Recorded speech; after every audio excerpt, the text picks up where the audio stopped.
My ex used me for free babysitting while dating rich men, so I blocked her, took her to court, and left her crying in the parking lot. I'm a 29-year-old single dad, and for a while, I really thought my ex and I were nailing the whole mature co-parenting thing. We broke up 2 years ago.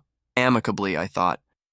There wasn't some huge fight, no cheating, no screaming match. We just stopped being good together. But we had a little girl caught in the middle of it all, and I promised myself I'd never let my issues with her mother interfere with my daughter's happiness. We came up with a decent schedule. I worked weekdays, she worked weekends, and we'd swap off every Friday evening like clockwork. At least that's how it was supposed to go. I even tried to be flexible. If she texted and said she had a job interview or some last-minute personal errand, I'd switch days without complaint. No worries, I'd text back. I got her. I mean, that's my kid. Of course I've got her. I didn't realize how often I was saying that until it became a habit, then a pattern, and eventually, a problem.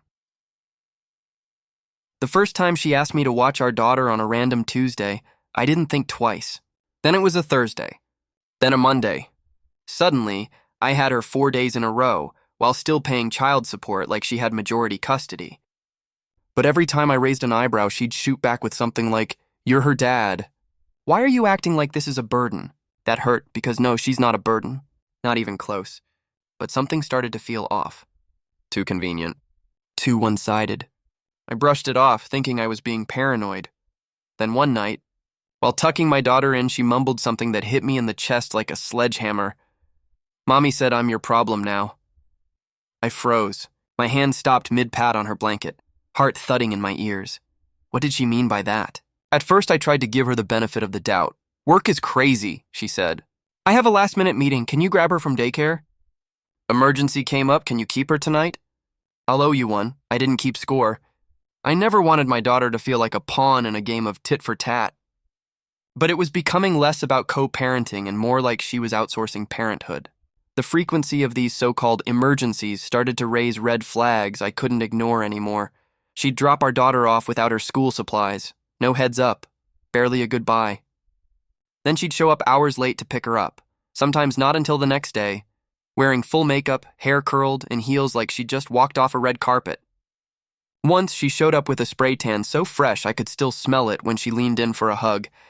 I started wondering if these meetings were actually dates. If emergencies meant a spa day or worse, if my daughter was being left with strangers when I wasn't available. Still, I didn't confront her. Not yet. I didn't want to start a war without proof. But I couldn't get my daughter's words out of my head. "Mommy says I'm your problem now." That wasn't something a 6-year-old just comes up with. That was fed to her.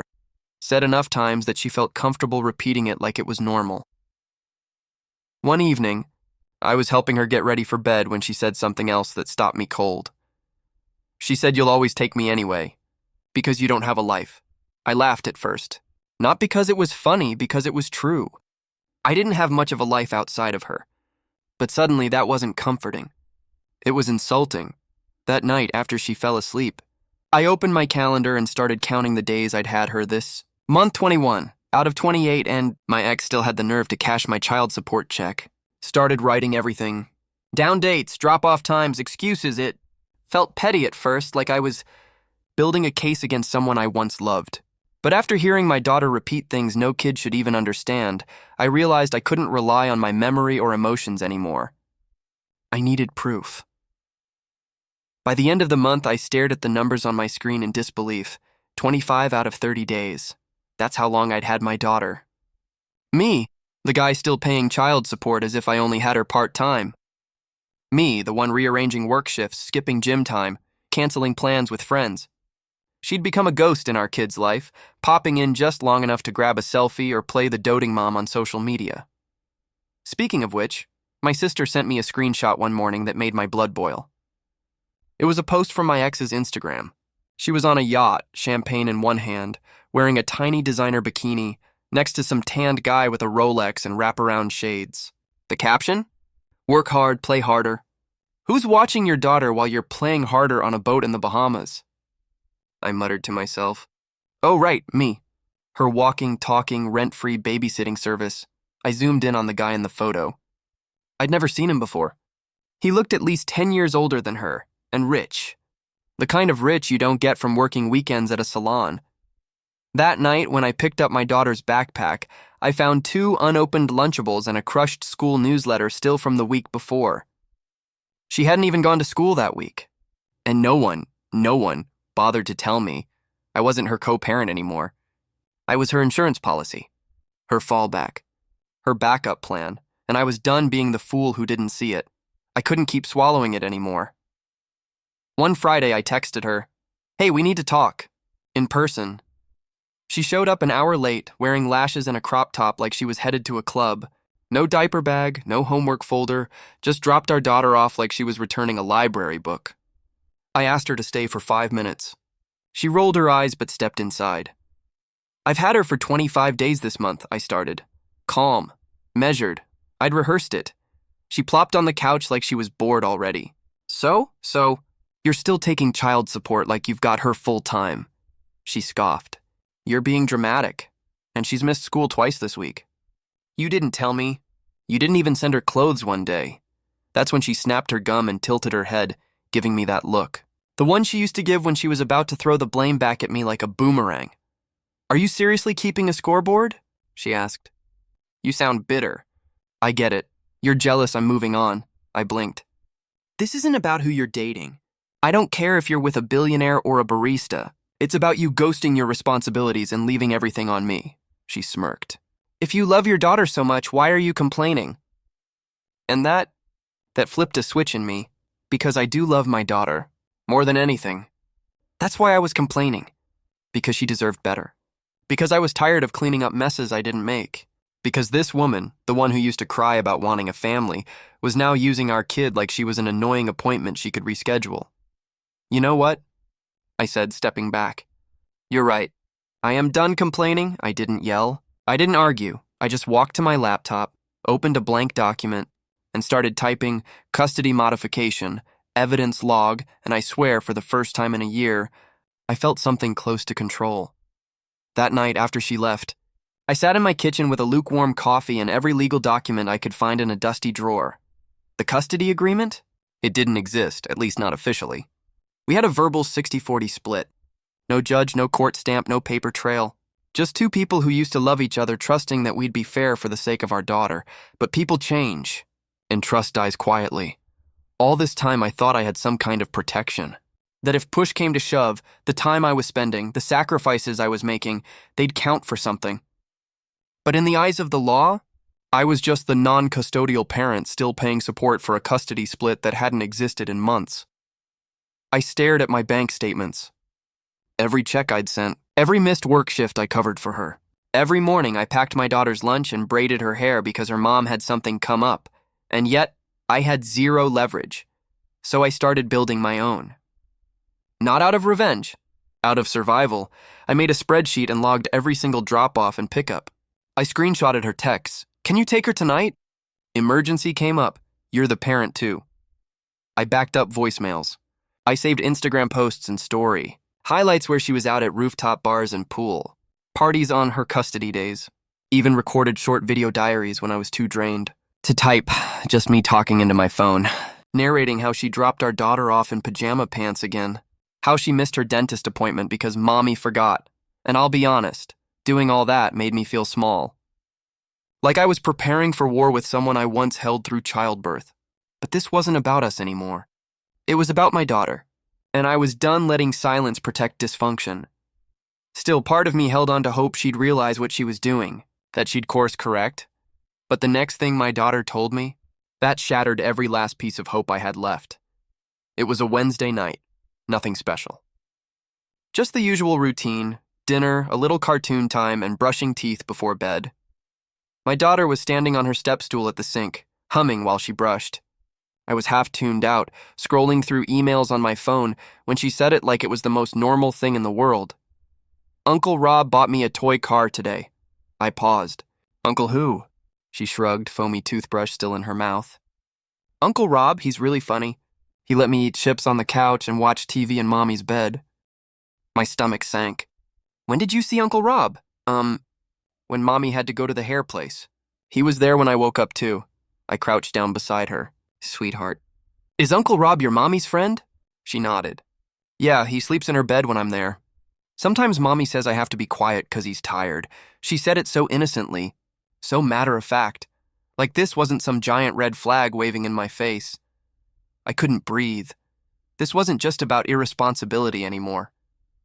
This was about safety. My daughter, my baby, was being left alone with men I'd never met, never vetted, never even heard of until now. Uncle Rob could be anyone. And if there was a Rob, who else had there been? I didn't ask more questions, not then. I didn't want her to feel like she said something wrong. She was just talking. But that night, when she went to bed, I sat outside her room and stared at the door for a long time. I felt sick, angry, helpless, like I'd been trusting a fire not to burn just because it looked pretty from a distance. That was the moment I stopped playing nice. I opened my laptop, typed family law attorney emergency custody, consultation, and I booked the soonest damn appointment I could find. The lawyer's office smelled like old paper and fresh coffee.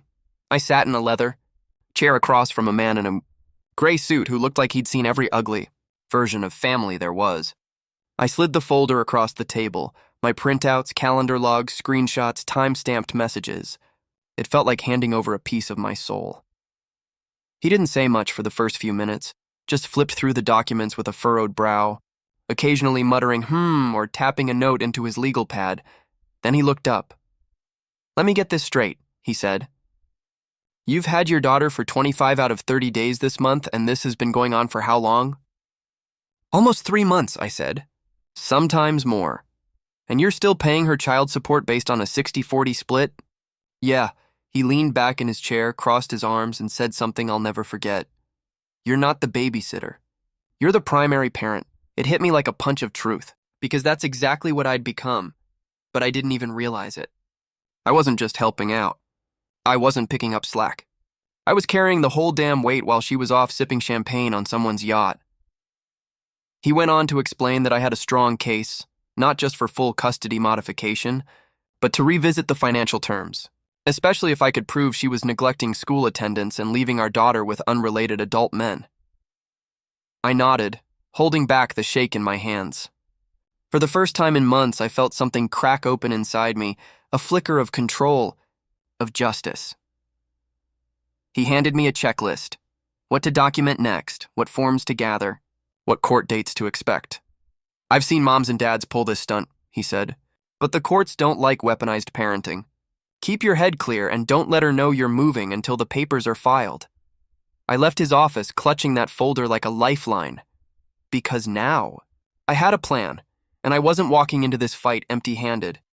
I must have underestimated her, even after everything, because the moment she caught wind that I was talking to a lawyer, she went nuclear. It started with a text, short, sharp. "Venomous, so you're trying to take my daughter away from me?" "Not our daughter. Her daughter." Before I could even respond, my phone lit up with more. "You're mentally unstable. I'll have the court see that you're emotionally abusive. You're poisoning her against me. That's parental alienation." I sat there staring at my screen, heart pounding. I hadn't even filed anything yet, just talked to a lawyer. She had no idea what I'd gathered, no clue about the months of logs, screenshots, records, but it didn't matter. She wasn't interested in truth. She was interested in control. Then came the block. Texts stopped delivering. Calls went straight to voicemail. Facebook? Gone. Even our parenting app, she deactivated her account, and just like that, I was cut off from my daughter. I showed up that Friday at our usual pickup spot, school parking lot at 3:30 p.m. I waited. And waited. No sign of her. The teacher said she'd been picked up early. I drove to her apartment. Knocked on the door. Nothing. No one came to the window. No lights on. But I knew they were in there. I sat in my car outside for 3 hours. Every time a shadow moved behind the curtains, I hoped it was her. Every car that passed made me look twice. I felt insane. Powerless. Like someone had reached into my chest and stolen my entire reason for breathing. That weekend was the longest, most gut-wrenching 48 hours of my life. I didn't sleep. Barely ate. Kept checking my phone like maybe, just maybe, she'd lift the silence. Let me talk to my kid. Hear her voice. Nothing came. Only silence. And that silence carved through me deeper than any words ever could. That Monday morning, I walked into the county courthouse with a file so thick it barely fit in my bag: photos, texts, calendar logs, school reports, screenshots of her Instagram, a log of every day I'd had our daughter, every excuse she'd used, every missed school drop-off, even video clips of my daughter casually mentioning strangers like Uncle Rob and Derek, who watched her while mommy got pretty. I handed it all to the clerk, hands trembling, heart racing like I was doing something wrong. But I wasn't. I was finally doing something right. Emergency custody hearings are quick but brutal. You get maybe 10 minutes in front of a judge to make your case, and you better come in ready. And I was. The judge flipped through my documents quietly for what felt like forever. Then he looked up and asked just one question. Is the mother aware that the child has been in the care of unrelated adult men without your consent? I nodded. Yes, Your Honor, and I have proof that she's left our daughter with them repeatedly. He looked at me for a moment, stern, unreadable. Then, finally, I'm granting you temporary primary custody, effective immediately, pending the full hearing. Just like that, I could breathe again. When I picked my daughter up from school later that day, she came running down the hallway and slammed into me with so much force I almost fell over. "Daddy!" she cried, arms wrapped around my neck. "I missed you so much." I squeezed her so tight I thought I'd break. But she didn't complain. She just held on. I took her hand as we walked to the car, her little backpack bouncing with every step. And as we buckled in, she looked up at me and whispered, "Are we going home now?" "For real?" I nodded, my throat tight. "Yeah, baby, for real." And I promised myself right then, she'd never feel like a ping-pong ball again. Court day felt like walking into the lion's den with nothing but the truth as armor. My lawyer was calm, organized, suit crisp, voice steady. Me? My palms were sweating through my shirt cuffs. But I kept looking over at the file in his hands. My file, my receipts, everything I'd carried quietly for months was finally about to be heard. She walked in late, of course, wearing a blazer over a mini dress like she couldn't decide if this was court or cocktails. Her lawyer looked flustered, like he'd just met her that morning. We sat. The judge didn't smile. My lawyer began, laying everything out like clockwork. The visitation logs showing I'd had our daughter nearly full-time for 3 straight months. The screenshots of her texting me last-minute emergencies. The time-stamped photos of her at rooftop parties and beach resorts while I was home packing school lunches. And then, the Instagram post. Her on a yacht in a white bikini, captioned, "Work hard." "Play harder," she scoffed from her seat. When it was her turn, she claimed I was obsessed with control, that I was trying to punish her for moving on. She said I was emotionally unstable, that I brainwashed our daughter into favoring me. The judge raised an eyebrow. "Do you have proof of any of that?" She stammered. "Well, no, but then came the school records. Attendance sheets that showed missed days on her weeks. Notes from the teacher saying our daughter often arrived disheveled, sometimes without lunch. That was the nail." The judge leaned back, tapping a pen against his notepad, then finally spoke. "The evidence paints a clear picture. Mr. Carter has maintained consistent and responsible care. Ms. Fields, your behavior demonstrates a lack of priority toward your child's welfare." She looked stunned, pale. I didn't celebrate. I didn't smirk, but for the first time since we'd sat in that courtroom, she looked like someone who just realized she'd finally run out of excuses. The judge's voice was steady, almost bored, as he read through the final ruling, but every word hit me like a wave crashing on stone. "Based on the evidence provided, I am awarding full legal and physical custody to Mr. Carter." I exhaled so slowly it felt like I'd been holding my breath for 3 months. "And effective immediately, Ms. Fields will be granted supervised visitation, twice monthly, pending further review." I glanced across the courtroom. Her mouth was slightly open, like she couldn't believe it. She wasn't used to being told no, and then came the final blow. Furthermore, due to the disproportional parenting responsibilities and documented childcare history, the court orders a recalculation of financial obligations. Ms. Fields will reimburse Mr. Carter for a portion of the overpaid child support from the last 90 days. Her eyes widened. "Excuse me?" She snapped, standing up. Her lawyer put a hand on her arm, trying to keep her grounded, but it was no use. "You're ruining my life," she shouted, looking directly at me now. You've been trying to ruin my life ever since we broke up. You want control? That's all this is. The judge didn't flinch. Ms. Fields, please sit down. This is not a debate. I didn't speak. Not a word. I just looked at her and then looked away, because nothing I could say would change anything. I wasn't here for revenge. I was here for peace. And I had finally gotten it. She stormed out of that courtroom like a tornado in heels, tears in her eyes, muttering curses under her breath, slamming the door behind her like a child being told no for the first time. But I didn't feel joy. I didn't feel triumphant. I just felt tired, like I'd been carrying something heavy for so long and had finally been told I could put it down. The sun had already started dipping. Behind the courthouse as we walked out, my daughter's small hand wrapped tightly in mine. She had no idea what just happened inside. No idea that her life had just shifted in the most important way. All she knew was that we were leaving together. That Daddy was taking her home. Her backpack bounced on her shoulder with every step, and she asked if we could get ice cream. I smiled. Yeah, baby, we can get ice cream. But then I saw her, sitting on the curb near the far end of the parking lot, hunched over like a ghost of herself, makeup streaked, shoulders shaking. She wasn't dressed like the version of her I'd gotten used to, the influencer, the party girl, the one who always had her phone out and filters ready. She looked small, real. She looked up as we passed. Our eyes met. There was something in her expression, maybe regret, maybe realization, maybe a last-ditch cry for pity. She opened her mouth like she wanted to say something, but I didn't stop. I didn't say a word.